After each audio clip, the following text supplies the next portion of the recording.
up on Tech News today, executives keep leaving Android. Skype's going 3D eventually. Twitter's adding lines to your timeline, and Facebook spam will make you rich. All that and more next. Netcasts you love. From people you trust. This is Twit. Bandwidth for Tech News Today is provided by CashFly at CACHEFLY.com.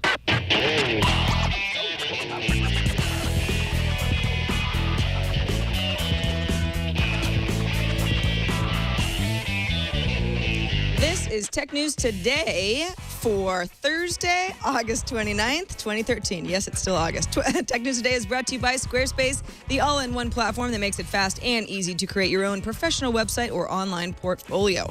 For a free trial and 10% off, go to squarespace.com and use the offer code TNT8. And by ProXPN. ProXPN is a virtual private network that allows you to use the internet the way it should be, anonymously and without oversight. For 20% off your new account, go to proxpn.com/twit and use the code TNT.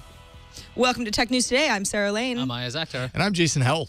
Tom Merritt is on assignment, sort of. He's at DragonCon having a great time. But we will continue with the news today and tomorrow, starting, as we do each time, with the top 10 stories of the day in the News Fuse.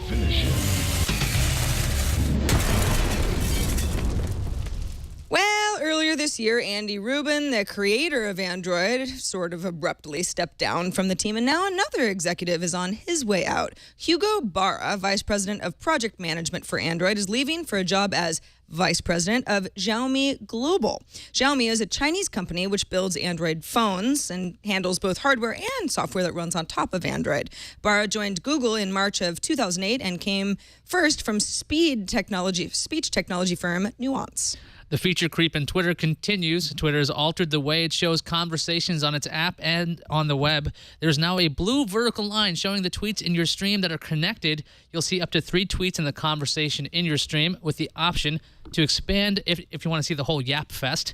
Of course, with any Twitter change, people are really upset. And in other news, apparently no one I follow talks to each other. Skype is 10 years young and celebrating by going 3D. Microsoft's corporate vice president for Skype, Mark Gillette, told the BBC in an interview that the company has created a 3D solution, but don't get too excited just yet. This technology might still be years away. Gillette says that while many TVs and computers carry 3D capability, the capture devices are not yet there. Quote, as we work with that kind of technology, you have to add multiple cameras to your computer, precisely calibrate them, and point them at the right angle. You know, I miss talking about Twitter. So here's some more Twitter news. Yeah. Twitter just bought social TV tracking service Trender. All Things D says that Twitter will kill off Trender's analytics product after all the company's current contracts are up. Trender was also behind the product Curator, which let companies curate a timeline of tweets around a specific event. Their R button is broken. What's the R's? Verizon and Vodafone are back at it in talks of a buyout. Verizon wants to buy back Vodafone's stake in their U.S. wireless joint venture, and a deal that could cost Verizon over $100 billion, say people familiar with the matter. And that Verizon is in discussions with banks about the tens of billions of dollars in loans it would need to complete the deal. The BlackBerry Q10, not to be confused with the Q10 bus I used to ride in Queens, is not selling too well. According to the Wall Street Journal, one retailer who operates 16 stores said that he saw, quote, virtually no demand for the Q10 and eventually returned most to the equipment vendor. Used phone dealers are also not seeing an influx of BlackBerry devices that you typically see when an updated device shows up. The Q10 went on sale at Verizon and AT&T earlier this summer. BlackBerry hasn't disclosed any sales numbers on the Q10. TMO News reports that T-Mobile is planning blackout dates between September 20th and September 22nd, which, if true, sound very iPhone-related. This lines up with previous rumors that September 20th is the potential actual launch day for the next generation iPhone, whether it's called the 5S or something else. Or maybe it's related to a Note 3 launch, which is expected to be announced on September 4th. Does a Note 3 launch warrant an all-hands-on-deck situation at T-Mobile? If I had any money to bet, which I do not, I would go with Apple. But it's all wrists. Galaxy Gear Watch. Instapaper just got a redesign. The Read Later service was bought by BetaWorks in April. The web version of Instapaper is the first property to get a new look. It still relies heavily on text, but uses a 2-column layout similar to the iOS app. BetaWorks says to expect updated iOS and Android apps in the next coming weeks. Every company should be bought by BetaWorks. Just They take redesign. things really seriously, yeah. UK Mobile Operator 3 has released a rollout schedule and pricing details for its 4G launch. The first 3 cities to get 4G will be London, Birmingham, and Manchester, beginning in December. And 3 says it will speed up the process in January to cover 50 more UK cities before the end of 2014 and eventually get to about 90% of the population by the end of 2015. Once 3's 4G service has been switched on in your town, if you live in the UK, an over-the-air software upgrade is all that's going to be required as long as you already have a 4G-capable phone. Because they are in the future, New Zealand has decided to ban software patents. A new bill passed by a vote of 117 to 4 that states a computer program is not an invention. This designation as not an invention would make programs ineligible for patent protection. However, processes are still patentable if the computer program is a way of implementing a patentable process. This episode of Tech News Today is brought to you by Squarespace, the fastest and easiest way to create a high-quality website or blog. It's an all-in-one platform, really, that makes it pretty easy to put together something that's very, very professional and works for you. You can send a tweet with a link to your Squarespace website and hashtag TNT Squarespace if you'd like us to take a look at it. In fact, one of the blogs that we'd like to look at is Just Another Beer blog. It's perfect for Ayaz and me. We love beer. Just Another Beer blog. True story. True story. Yeah, we want to mention people's sites. We want to mention actual real sites that you've built out there to give people an idea of what they can put together. Blogs are put together with a variety of different templates. This particular one is clearly about beer. It's got a nice little banner there. You put together your own background color. What's nice about Squarespace is it also looks good on mobile devices. So you can put together something that looks great on the web, but you know how some sites, they just don't render right on your iPhone or your Android device or your tablet. So Squarespace puts together a variety of versions of these sites and reconfigures the design depending on who is looking at your site and when. Quench Your Visual Thirst section on Just Another Beer blog is kind of fun. It's got a little slider, makes it easy to browse images. They've got an auto-publish feature for Instagram, variety of stuff that Squarespace will pull in, depending on where you hang out online in the social spaces. It's a lovely, lovely blog. If you're interested in putting together your own Squarespace blog, and they really do have some great templates to get you started, you can just start a trial today, no credit card required, and start building your website. When you decide to sign up at the end of your trial, use the offer code TNT and then the number 8. That's TNT8. And you'll get 10% off your new account. And, you can show your support for Tech News Today all at the same time. Don't forget, we want to see your Squarespace sites. Don't forget to send a tweet with the hashtag TNT Squarespace. And we could choose your Squarespace site to mention on a future episode of this show. Start your free trial now. You're going to love Squarespace. I know I do. And thanks to Squarespace for their support of Tech News Today. Joining us now to talk about in a little bit more depth the stories of the day is none other than Dan Patterson, reporter for Some All. That's not the way. That's a different byline than when you were last on the show, Dan. Well, I've been at Some All for, a year and a half or so. But, I was running CoPoint and that went away. So, now it's data journalism. It's all Some All the time. All right. Well, thanks for being with us again. And we're going to start with this is a pretty big story. It broke yesterday after we had our show. Ayaz, what's going on with Android and Hugo Barra leaving? And what does it all mean? Yeah, Hugo Barra's leaving Google, and he's heading to, is it Xiaomi? Is that how you pronounce this? That's how I pronounce it. Well, we'll be consistent. Xiaomi. Barra was the VP of Product Management for Android. You might remember him as the guy who was showing off the new Nexus 7 at launch. That's how I remember him. Like, oh yeah, I know that guy. All Things D says that Barra tendered his resignation before the end of a a romantic relationship that someone else at the company who was apparently is now seeing Sergey Brin. So this is like this other personal thing that's going on apparently. All Things D sources say that Barra's decision to leave the company is unrelated to that whatsoever. Barra announced on Google Plus he's joining Xiaomi in China as the VP of Xiaomi's global, division. And the next web says that Barra is going to start in October. Now, back in March, Android head Andy Rubin left the Android team, but he's still at Google. Sundar Pichai became the head of Google of Chrome apps and Android at that point. And if you're wondering about Xiaomi, if they sound new to you, and we've talked about them before, they've gotten the tagline, the Apple of China. Sometimes they claim they want to be more like the Amazon of China. They produce affordable smartphones. The company has built a reputation around its brand, kind of like a cult kind of thing like Apple's got going. They also make something called the MIUI, which is a custom version of Android that lets the user personalize their phones via themes. So if you're looking at the video version right now, you'll see what looks to be something that looks very iPhone-ish, but this is actually an Android skin that Xiaomi has come up with. Dan, where do you see Android going at Google with both Rubin and Barra gone?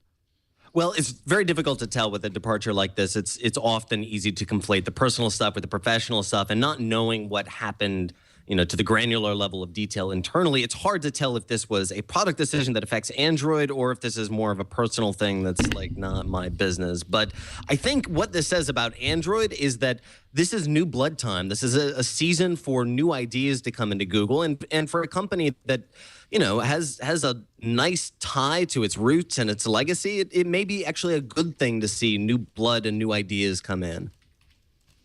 It seems more like, let's put the personal stuff aside. That was a lot of people wanted to jump on that, and it sounds like, well, maybe it's a factor, maybe it isn't, but nobody's disputing the fact that Barra is going to a company that prides itself on good hardware, on skins on top of Android that the company thinks makes it better. And he's got a lot of experience here, and it looks like, maybe it's more of a factor of my work here was done at Android, and I'd like to work on a different version of this OS. I know that it's very easy to we love the personal juice of drama, but I think the Xiaomi story might actually be the more interesting angle for the exact reasons that you just said.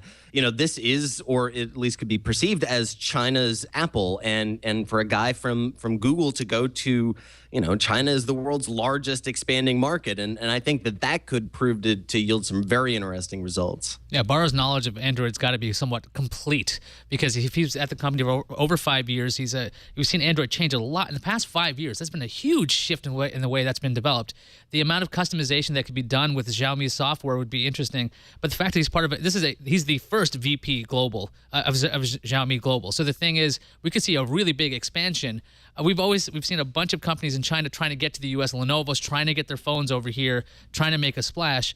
But by having Google's own guy over as Xiaomi, I'm very curious about what kind of impact that will have if we're going to start seeing this company become a major player around the globe, including the U.S.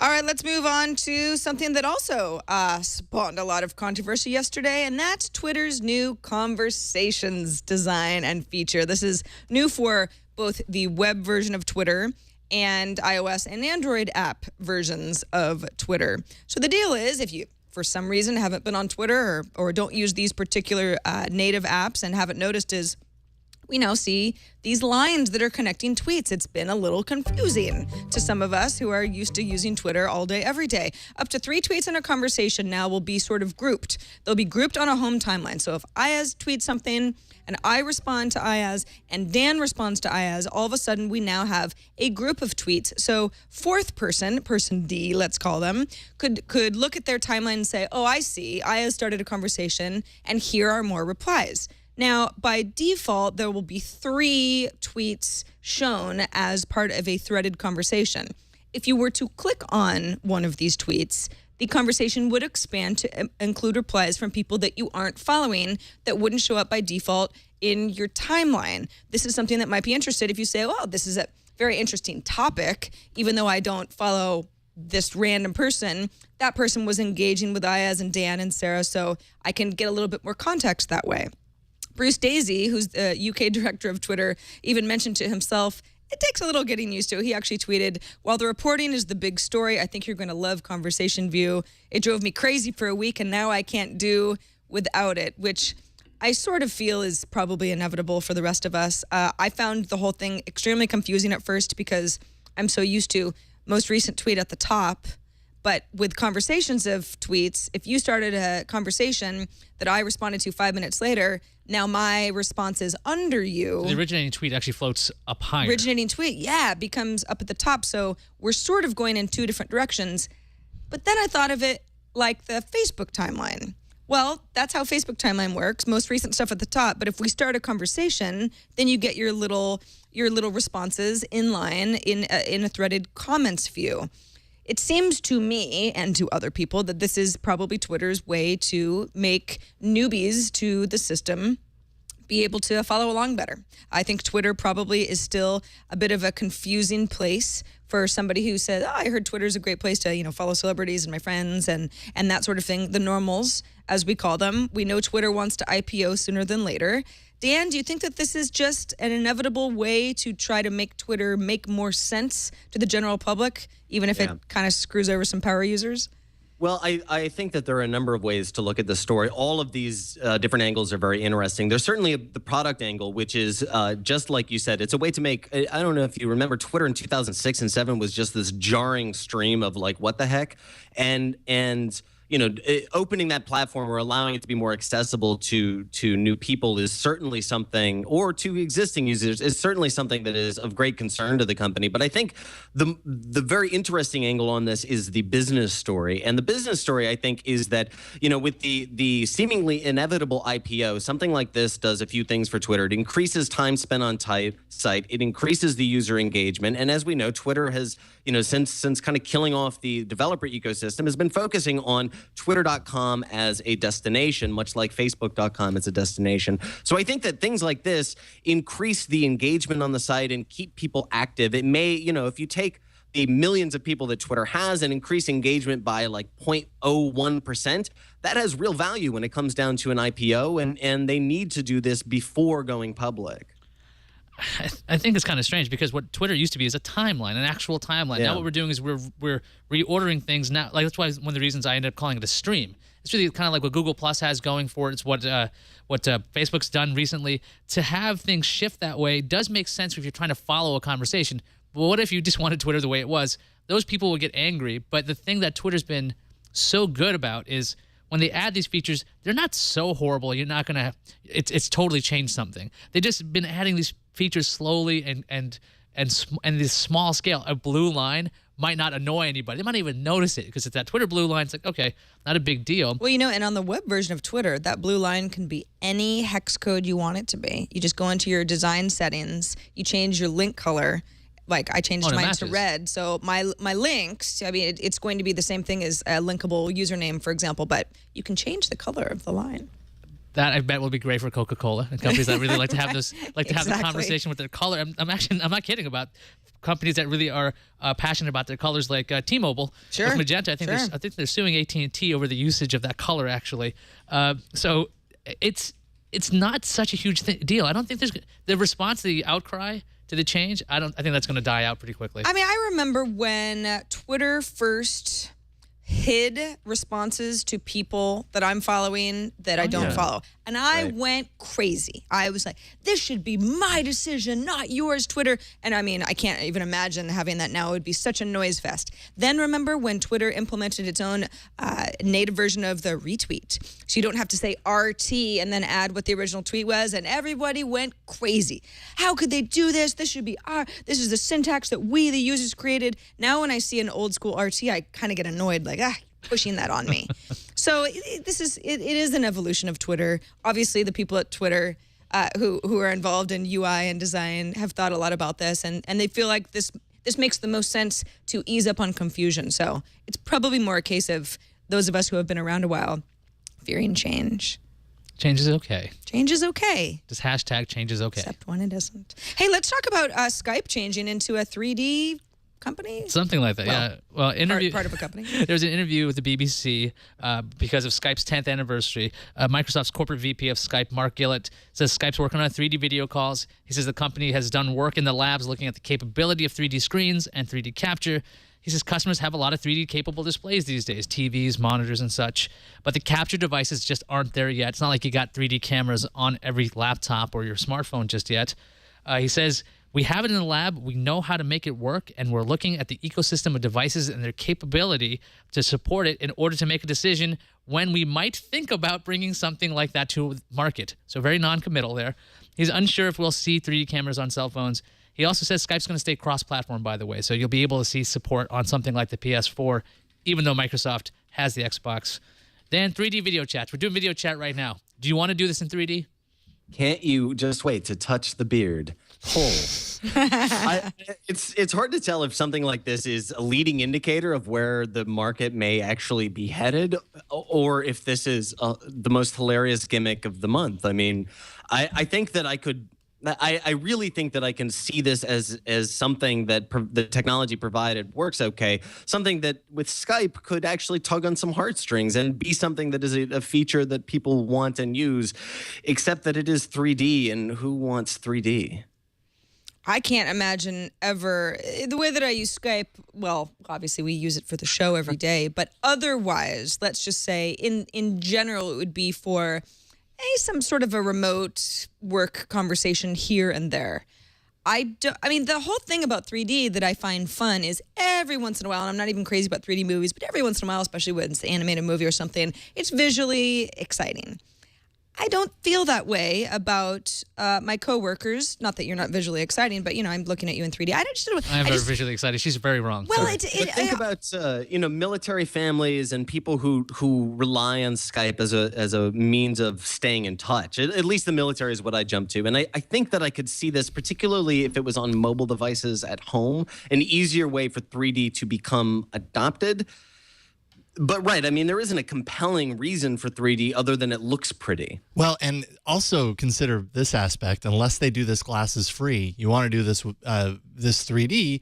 Both sides are wearing these funky red and blue glasses. So, okay, you finally get that opportunity to talk to that person that's overseas in the military, and you're wearing these stupid little glasses just to get this like pretend 3D effect. It sounds like a loss to me. Well, and think about how much more controlled the environments will have to be too. If you're going to show up in 3D, the lighting has to be just so you can't be moving around too much. It's like, well, that's why I think maybe 3DS, kind of cheaper 3D technology. If it's on a mobile device, let's say an Android device in 4 years ships with some kind of cheap 3D on it, like I could see it being a why not? A Samsung kind of will throw the kitchen sink at it feature.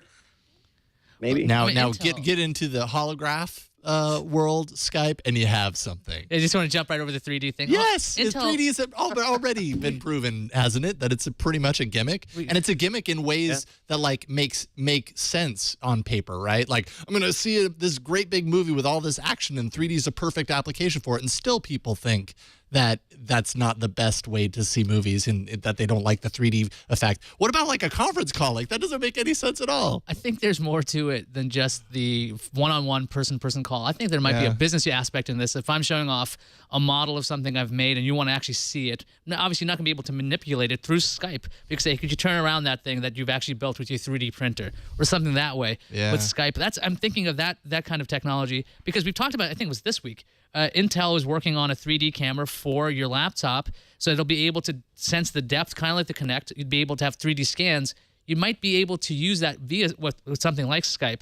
So I think the gimmick of it being like, hey, look, you can see me and the bookshelf 5 feet away from me, that's not so cool. But if you can actually show off items and objects that actually have a visual interest or that actually are important to get that feel, because 2D doesn't always take care of everything. 3D, I think this is interesting because that means Skype is still working on some weird stuff. Well, and I tend to think of Skype as like a one-on-one conversation, but imagine the possibilities if it was a CEO that was delivering some sort of a speech to a large number of employees that were somewhere else, where they'd be in an auditorium and maybe they're wearing glasses and the person giving the speech isn't, and it would actually be something that would be more compelling to everybody.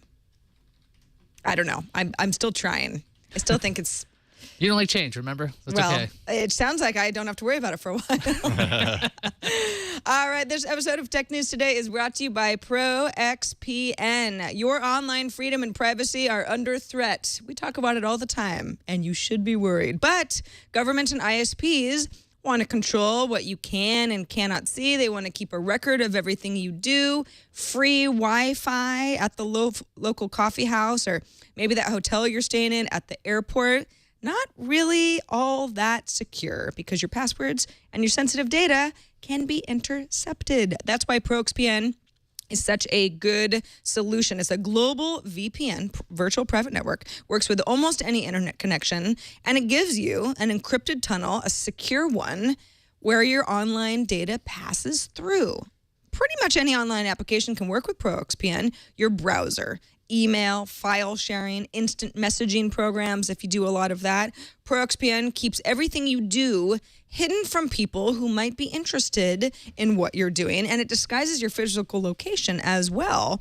Gives you access to any website or online service, no matter where you are or where you might be traveling to. Works with OpenVPN or PPTP. It's your choice. You can bypass internet filtering, bypass blocked websites, bypass geographical restrictions. A lot of our audience knows about that for internet content, online videos, with worldwide servers in the US, the UK, Asia, and more. Best of all, software is for Windows and Mac, and it offers advanced controls, so you can select the programs and the ports that you want to anonymously route through ProXPN servers. Really puts you in control. By the way, OS and Android devices are supported too.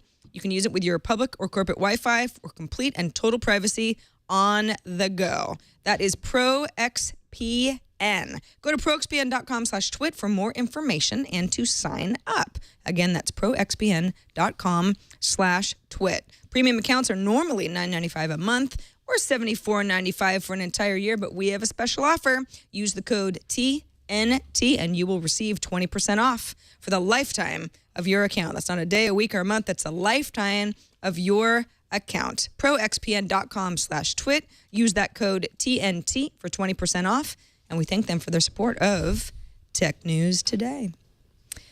All right. Ayaz and I were talking this morning about my ambitious decision to talk about the Syrian government and waging internet war on them. Total difference as opposed to like kittens and puppies that I wanted to talk about. Yeah. Good decision, though. Ayaz. I thought Dan Patterson is with us, and he pays so much attention to these issues, and I just wanted to do my best to tackle it. Washington Post has a story, a really interesting story about an American hacker who goes under the pseudonym Oliver Tuckett, who had contacted them and had obtained copies of some Syrian government documents he said he got off a hacked server. He basically said, the story goes into a lot more detail on the Post's post, says that Syria's IT systems really aren't secure at all. He was wanting to embarrass the Assad regime and said, I could go in and take control of a variety of things. Now, this goes both ways. Obviously, Syria-related entities have also had their own attacks. Syrian Electronic Army, as recently as earlier this week, has targeted a variety of Twitter accounts, the New York Times, variety of sites, and shown its strength in that sense. But Tuckett says a lot of the email traffic that's flowing around just simply isn't encrypted. Why? He doesn't necessarily know, but says the Syrian regime seems like is, as far as the technical aspects of information flowing, has its head in other places. He says he has been able to dig into a site associated with the Iranian Foreign Ministry over the past few months, as well as domains in China. He was able to read messages. He actually took control of syr.gov.sy for several days before Syria apparently kind of took it back. I guess I read things like this and I think, all right, well, if Tuckett has done this, my guess is he's probably not the only one who's done it, or at least has the capabilities. Dan, how much damage does this actually really do to any regime? It's Syria right now, but when we're talking about actual civil war and how other countries should get involved, how much does something like this kind of attack mean? Well, I think what's very interesting about a story like this is first the technology story is very interesting on prima facie, looking at how the Times being hacked and Twitter being hacked, how companies secure DNS and that kind of thing. That's very interesting on its own. But when we get involved with a situation like Syria, So I've covered the UN for 5 years, and I've worked in and around foreign policy communities. And generally, there is a atmosphere of don't trust anything. If you're hearing this story, don't trust it on its surface. Now, the Washington Post, of course, is impeccable with their sourcing, and I generally tend to trust what they say and that they have checked the veracity of who is telling them certain things. But when it comes, particularly a civil war like this, where it's not very clear what side is the morally right side to be on. Of course, the rebels in Syria made up a large part of al-Qaeda, and the United States State Department has a long history of, or at least a history in the past administration of doing some interesting things when it comes to technology. So I wish I could answer your question. I don't really know what to make of this story right now, other than it's ongoing, and it's very hard to tell who is hacking who. I mean, is this guy who he says he is? Is this the CIA? And I don't mean that to be hyperbolic. I just mean that this is what the CIA does. I have several friends and former colleagues who are now in clandestine services, and they won't talk, but they will tell you, this is the things, the indications of our type of language, the things we would say and the way we would communicate. And this doesn't seem to be, this really does seem to be, this doesn't seem to be a professional. This does seem to be an individual. But man, I would love to talk about this story all day long, but I don't think I'm capable of drawing any real specific conclusions about this right now. Particularly with this, with what we're leading up to, or it looks like we're leading up to some type of military intervention, and that is often predicated by whispers and noise like this. You will see small hacks, or you'll see small engagements that in retrospect you can kind of put the pieces together, but it's just real hard to tell, especially now, this being the Thursday before something will happen.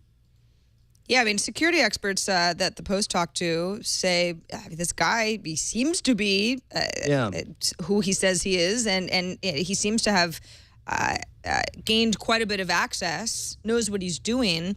But I wonder just how much does that play into if there was some sort of government initiative. If he doesn't work for the government in any capacity, well, then what happens? Yeah. Was this just somebody who said, I want to hack stuff in Syria? I mean, it very well could have been. I mean, particularly during the last engagement that we had, I know a lot of the guys at Blip TV here in New York, we had meetings and we sat down, we were like, well, how can we help out? I mean, can we provide technology resources in the Arab Spring? And that was, a little less ambiguous about what was happening, but who knows?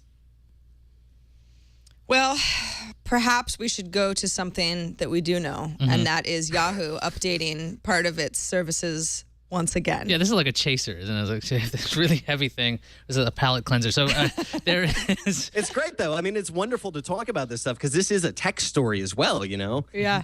So we're going to move on to Yahoo's new Flickr app. Our pickleback. Or what?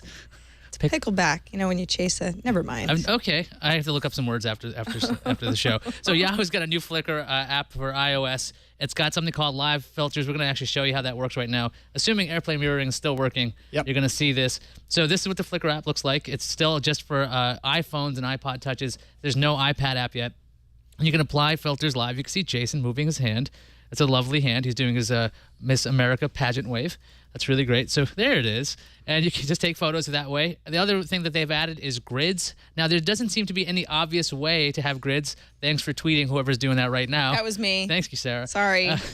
You can add grids if you want to do the rule of thirds, or you want to do, I don't know which rule this is. There's some golden ratios, a whole bunch of grids. It might be hard to see in the compressed version, but there's lots of different ways you can compose your images this way.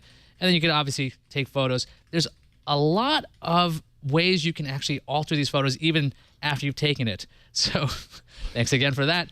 We can actually change the filter after we've taken it. So we had the live preview, but if you didn't like that, you can still change it. All kinds of Pro Tools involved now. We got cropping as an option. We can also do all kinds of color shifts if we want. There's just a lot of tools that you have now. You can change the levels of different colors. You can see the impact it's having there. We've got sliders for color balance. There's a ton of filters. You're actually able to customize the filters. Now, all of that being said, Dan, with all these features, is that enough to get people on board with this older brand? I mean, Flickr now seems like it's the grandpa of photo sharing. Yeah, I'm not quite sure what their user acquisition strategy is other than becoming feature complete with something like this. This is a really cool thing to see. And of course, Flickr is near and dear to my heart. But I don't know that features are enough to simply to acquire customers, which is what Flickr needs to do now. So it's beautiful. I love it. But I think it's too little too late for Flickr. I love this app. I am so impressed by it. And I pretty much download any photography app on iOS. So, this is one of the best ones that I've seen, especially for just some of the pro tools that it incorporates that are easy to use. I feel like Flickr's always been good about that. It's always been good about saying, hey, this is a site that professionals should be utilizing. But if you're not one, that's cool too. It's a community. But I agree with you, Dan. I think I've had a Flickr account since 2005. I haven't used Flickr regularly except to cross-post from things like Instagram for years now. And I don't see what is going to compel me to come back because the trends have just changed. Flickr, for whatever reason, variety of reasons really, stagnated some years back, has a lot of competition. And I was taking a picture of me, which just shows that Flickr isn't quite dead yet. Well, there's the live. What about the live function of this? Now, there are some other applications. I think Path lets you do some of the live filters. Path does, Instagram yes. doesn't yet. They just added a, what do they call it? They call it straightening. That's their major new feature. Instagram will let you add filters to videos. It will. But is that in post or is that live? No, it's live. Okay. Yeah. But again, yeah, that's a new thing. I just feel like, and this is a problem not just for Flickr, but for a lot of Yahoo properties, at least in my opinion, and who knows, maybe I'll be proved wrong, that these are going to be great services that people have simply moved on from. How many big sites like Flickr can you think of that were popular 8 years ago that have come back somehow? I can't think of one. Yahoo bought a lot of them. So BetaWorks has to buy this. What you're saying? Yeah. BetaWorks. Right. They will solve it. BetaWorks, buy Flickr. Give it new life. It's a great app. It's just I just don't. I just don't know how they're going to get How do you do it? new users. How do you because do it? it It's seems like the MySpace of photo sharing. Yeah. It's like they have a ton of pro features. I think that's a really good hook, but I just don't know how they're going to compete with the cooler brands. That's They the thing. have to change the user behavior from being a photo dump, like you said, Sarah. And I do the same with my Flickr account. I just cross post there, which is a really passive type of behavior. It means that we are becoming strains on Flickr's resources without actively adding, as a user, as somebody who logs in and is monetizable, we're just a drain on the resources. And without seeing some way of getting us to come back and use it as a photo origination point, it's going to be real tricky. Well, speaking of tricky, this is how to get rid of spammers on Facebook. Let's finish up with this story. It's sort of, I don't know. I mean, I guess if you're a wannabe spammer, it looks pretty good. Andrea Stroppa and Carlo Di Micheli, who are leaders of an Italian research team, have uncovered some price lists for posting third-party links to Facebook fan pages that are otherwise known as spam. They identified spam a variety of ways. They identified spam via use of certain phrases like, hey, click here for a free Android device, followed by a link to a site that's outside the network that they could track. They included sites where spammers set up fake fan pages in order to get Facebook users to like those pages, and then clicked on links that they shared, which, by the way, is against the Facebook terms of service, but there are a lot of these, and Facebook relies on the public to report spam, so it's a bit of a whack-a-mole project. They were also able to track URLs to outside sites because the spammers often used shortening services like TinyURL and Bitly, which are legitimate sharing services. And you can track and figure out how many people click on that link. That's all public information, and that's why those services are great for legitimate use. And they found 9% of the pages that users were directed to by spammers used Google's AdSense. So Google is actually profiting from this in an indirect way. Also, on the money side, not that I'm saying you should be a spammer, but if you wanted to be a spammer, pages analyzed bring in a revenue of about 18,000 posts per day. If you times that by the revenue per post, it's ranging from about $13 to $58, 365 days a year per post, which puts a spammer's earning range in between 87 million and 390 million. We're in the wrong business. I know. Weighted average to about 200 million annually. okay, that sounds pretty good. Now, obviously, you have to get people to click on links. It's not just, you can't just be a spammer. But a lot of people do click on links, and that's why it's such a problem for Facebook. In fact, spammers setting up their own fan pages, attracting users to them. Let's say I'm a spammer and I put together a Grumpy Cat fan page. There are a lot of those out there. Well, I'm not pretending to be a site that I'm not. I'm just a fan page. You get a lot of people to participate. Then once you have enough likes on a page and people who are following, you start selling links on it to third-party services. This is how it works. I feel like Facebook has a real problem on its hands because these are people who arguably are the most active on Facebook because they have a monetary incentive. The rest of us are just trying to connect to each other, right? We're not making a lot of money off Facebook, or very few of us, unless you're participating in Facebook advertising. Dan, is reporting spam up to the users going to be the downfall of Facebook? Or do they have to open up their another larger spam whack-a-mole unit? What's the answer here? Well, it will be very interesting to see how this works for Facebook. I imagine that if they can mechanize some of the spam reporting, that it will probably at least impact their bottom line a little bit because it's fewer human resources doing what a machine can do. But I also think that exactly like you said, there is a huge aftermarket for these, buy likes, buy Twitter followers, those kind of services. And these things aren't going away. You can read, Slate has done large features on these people and the companies that sell likes. And I think when there is an incentivized aftermarket for something like this, there's not a whole lot of reason to change the ecosystem. So it will be interesting. I'm excited to see how this plays out over the next year or so. Ayaz, do you find Facebook spam being a big part of your Facebook experience? It's a big part of mine, but I do think that Facebook seems to be able to auto-hide a vast majority of it, at least on the conversations that I'm having. I guess I haven't experienced enough Facebook spam. It's just because I'm usually not on Facebook that often. Right. I'll flick through it or I'll be on Flipboard. It's a great way to avoid it. Yeah, so where's the spam? It could be there. I haven't seen it very often. Mostly, I think it's just a usage thing. So if people have a monetary incentive to keep doing this, and if they're actually making money on this, it's going to work. It's the same thing why spammers exist with email, right? If people click, that's what gets the money. They're very happy that way. I don't know if Facebook wants to do some kind of educational thing saying don't click these links, but if they are doing all the work on the back end and I don't see the spam myself, maybe that'll help. Or maybe you just have to not like as many things. Maybe you like Grumpy Cat and you like this and that and the other thing, and that's why they're showing up. But I probably like 4 things on Facebook right now.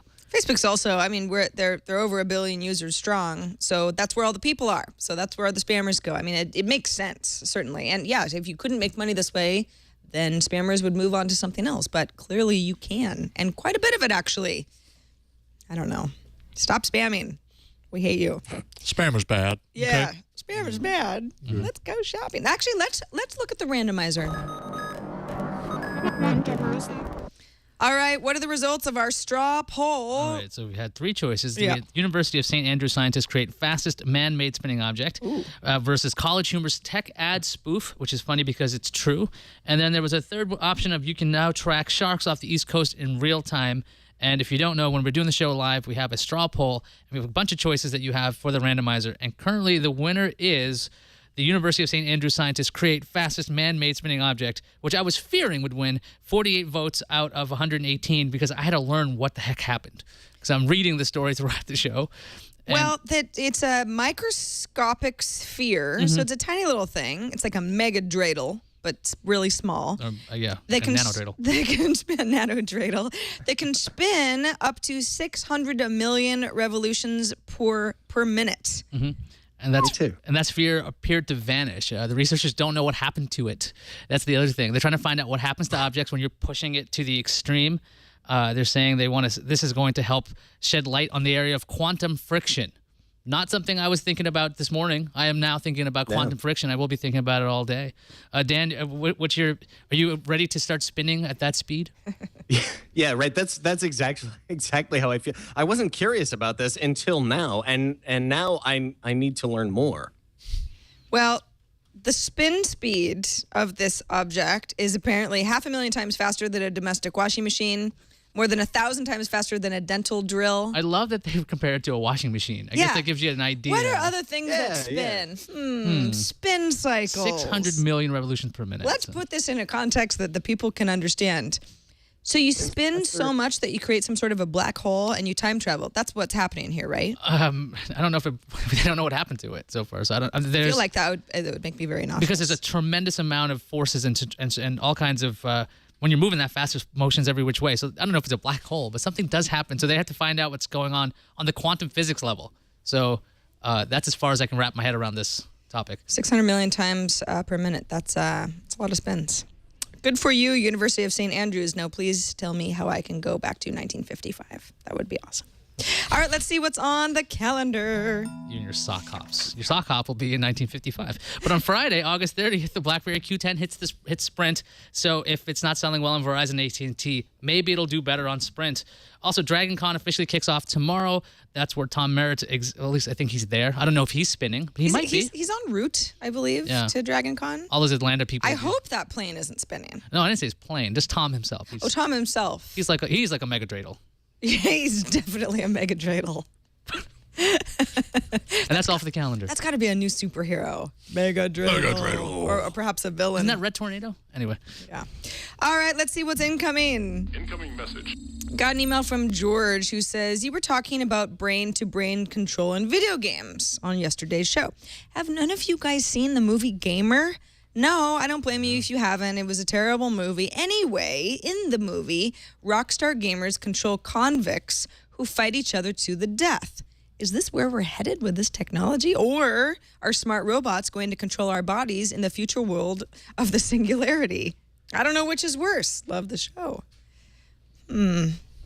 Well, that's frightening. I haven't seen the movie. I have seen the movie Gamer. Oh, okay. It is frightening. It's horrible. But yeah, I guess that could happen. If people are going to control each other, they could be made to fight by proxy. So if you're really rich, I'd imagine that'd be a great thing to do. Graphics would look good, Skype in with 3D. Dan, have you seen the movie Gamer? I have seen the movie Gamer, and my eyes bled a little bit. But this is. Were they related? A little bit.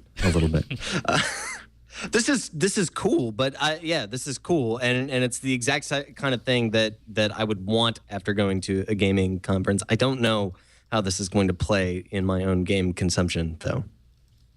Well, we will we'll get back to you as we do some trial runs. Thanks for the email. I was trying to make a pun slowly. Actually, it was a good slow pun. I like how you drew that out. All right, well, we've come to the end of our show. Thanks so much, Dan Patterson, for joining us once again. Tell folks what you're up to these days, how they can find your work online. Well, always a pleasure to join you guys. And I am doing some, a lot of data journalism for SumAll. We are right now working with big sets of data about the spread of prescription drugs and how prescription works in what's called diversion and how the data impacts our understanding of addiction, which is really fascinating research. Next up is a story about the NSA and spending a long time, I'll probably spend a couple months researching the technology components of the Snowden story.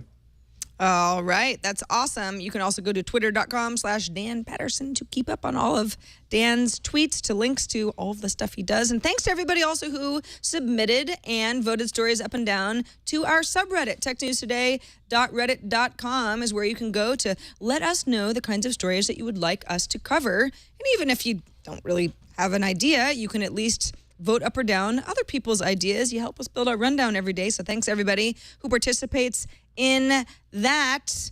And if you would like to get a hold of us, you can always contact us. TNT@twit.tv is our email address. 260-TNT show is our voicemail.